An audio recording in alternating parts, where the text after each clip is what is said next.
We love to inspire and reward billions of business souls to gamify their life to share products and services they care deeply about. so they experience the magical power of referral marketing.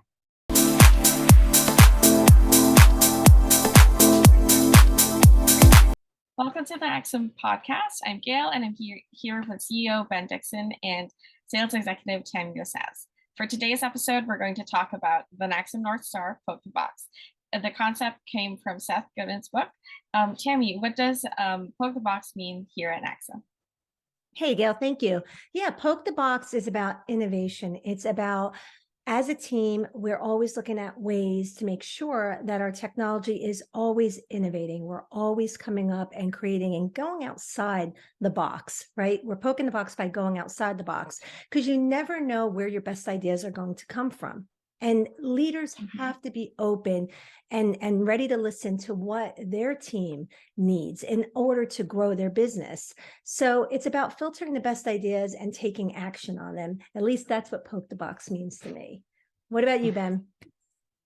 And what I love about what you just shared, Tammy, is that I'm blown away in 13 years of running NaXum with Rod and the team.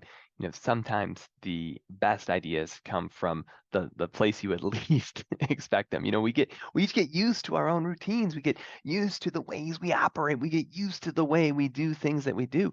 And you get some outside voices or some new folks that join the team, and they ask, well, why do we do things that way?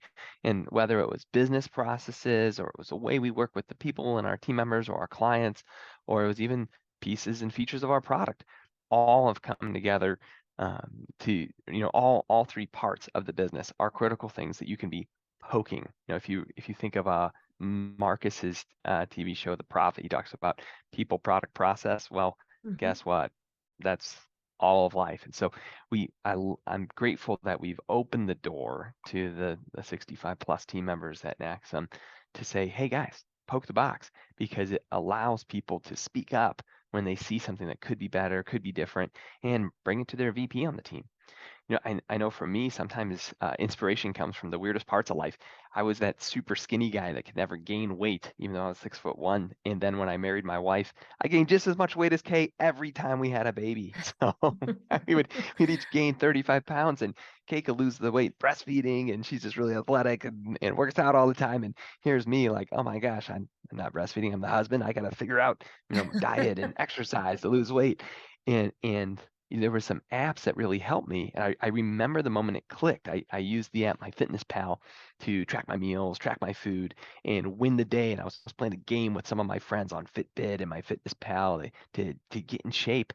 And I remembered back to when I started in direct sales and network marketing as a distributor, how we used to get on conference calls every morning and read our numbers. Hey, how many people did you get to events? How many phone calls did you make? How many follow-ups did you do? And I thought of how simple those interfaces were with MyFitnessPal, of this game of winning the day. And today at NaXum, we run a game of winning the day in your business, of how many people a day you're reaching out to, how many people a day you're following up with, how many minutes a day you're spending growing your mind, watching training, how many times you're sharing on social media. And literally that game came from using MyFitnessPal to fix a physical challenge in my life and remembering the practical things of direct sales and network marketing that we all need to do every day. So that's just an example of where I was able to poke the box to the team. But there are literally hundreds of poke the box requests that come through each month into our platform.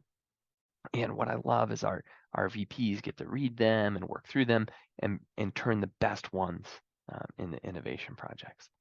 And poke the box comes two ways. One is what we talked about, what Tammy hit on, of being a leader who's willing to listen and being able to take the time to actually action those things into innovation projects. But the second is creating a culture where your team's comfortable with that, of where they don't feel stupid for poking the box, where you've created a space that it's safe, that they can say, hey guys, have we ever thought about doing it this way? And man, creating a space that feels safe to poke the box, that's the critical one, gang. If you're listening to this podcast today, is how do you do that? And Tim, you've been a part of a bunch of different companies over the last few years that have had their own ways of making people feel safe for suggestions. What would you say to someone today, where if they're listening to the podcast and they say, you know what, no one brings suggestions in our organization. Like no one's poking the box. What would you have to say to that leader who wants to mobilize this part of their business and kind of bring poke the box into their culture? Where do you start in making people feel safe enough to make suggestions? That's a great question. You said earlier, how do you allow people to just be open and share information without feeling that they're not actually bringing value? It's just maybe a silly idea, right? Well, it's about building your people up. Now, my heart is always about the nurturing side. So when you create a culture within your business that says, hey, listen, every idea, there's something beautiful in each one. And we may or may not use it, but bring that creativity. We hire people for a reason, right? We bring people onto the team because of their contributions. So let them contribute every day. Let there be an area in their business where each person can feel safe, like you said, a circle of safety, and share their ideas. And who knows, maybe a part of that idea can be innovated on, and then someone else from the team can bring another part, and you just bring these wonderful ideas together and you grow from there. But I would say to leaders, just let your people do what you brought them on to do. And whether you use that idea or not, being open-minded to it, knowing that there's another lens to look through and another way to approach it and another way to see it in your business. Be open to that, because you have no idea how impactful that can be. And you're giving your team an opportunity to kind of spread their wings and have their confidence. And when someone feels that they're being heard and valued, guess what? They're going to contribute more, and they're going to want to continue to help your company grow.